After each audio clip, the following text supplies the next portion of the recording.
International Relations and Cooperation Minister Ronald Lamola says there is a lot to be discussed during the SADC Heads of State and Government Summit in Durban in KwaZulu-Natal on Monday. The agenda will include migration in the region, industrialisation and peace and security. SABC News spoke to Lamola. There will be no development without peace and security. So it is part of the high-level agenda of the SADC, which the MCO has dealt with, and the organ troika will obviously sit also on the eve of the summit. The critical issues are two on peace and security. It's the Eastern DRC, and it's also the process to support the democratic process in Madagascar, which have now been led by a high-level panel led by the former president of Malawi, Mayor Joyce Banda. That is also a matter that has got clear monitoring mechanisms from us to take Madagascar to their democratic elections within the 24 months that has been agreed upon. With regards to the Eastern DRC, it remains a challenge that we have to be kept seized on. As you will remember, there was a summit of the East Africa Community and SADC on the Eastern DRC. The MCO in Malawi has resolved that we need another one to now get the feedback from the panel that we have appointed through the African Union. How far have they gone to broker peace in the Eastern DRC, and what is the feedback that we can now take through our structures? Are you going to discuss the issue of migration? Yes, it is on the agenda.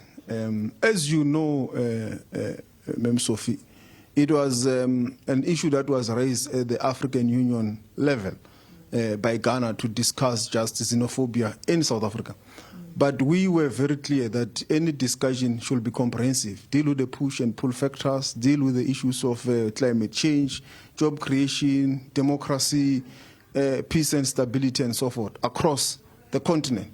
But the key thing was that we succeeded to persuade the AU not to put this matter on the agenda because we had the support of the SADC countries, who are the biggest, who are the most affected by this. When Zimbabwe comes in and say, we are the most affected by this matter in line with the principle of subsidiarity and complementarity of the AU should be allowed to be discussed by the RECs, the regional development structures, which is the SADC platform. It helped to persuade the AU that indeed this matter should be discussed at a comprehensive level, which is agreed, but also allow those structures to discuss this matter. And it is therefore a matter that will be on the agenda because, as you are aware, there is a draft protocol of SADC on the free movement of people on goods. But countries don't sign up. Yes, that is the issue that we'll have to discuss. We have signed. It's 7 countries that have signed.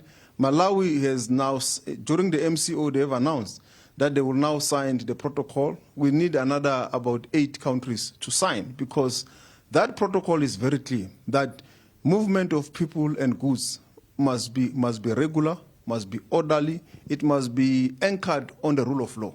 So that will be very important that it is implemented because it is anchored on the rule of law. It's not a free for all, and it's not a disorderly and irregular migration.